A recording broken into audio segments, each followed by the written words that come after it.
இன்னொன்று வந்து total intravenous அனஸ்தீசியான்னு சொல்லுவாங்க. அது சும்மா ஷார்ட் ப்ரொசீஜர் 20லேருந்து 30 நிமிஷம் உள்ளதுக்கு வந்து இந்த மாதிரி அறுவை சிகிச்சைகளுக்கு இந்த டோட்டல் இன்ட்ராவினஸ் அனஸ்தீசியாங்கிறத கொடுப்போம். இப்போ மக்கள் எல்லாரும் பொதுமக்கள் என்ன நினைப்பாங்கன்னா, முதுகில் ஊசி போட்டு பண்ணால் நமக்கு வந்து கால் வழக்கம் இல்லாமல் போயிடும், அப்புறம் வந்து முதுகு வலி வரும்னு நினைப்பாங்க.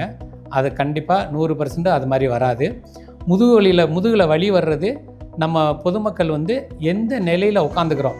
எப்போவுமே ஸ்பைனுக்கு சப்போர்ட் வந்து ஸ்ட்ரெயிட்டாக உட்காரணும். ஆனால் மக்கள் வந்து அவங்களுக்கு கம்ஃபர்ட் சமையாமல் அப்படியே உட்காந்துக்குருவாங்க.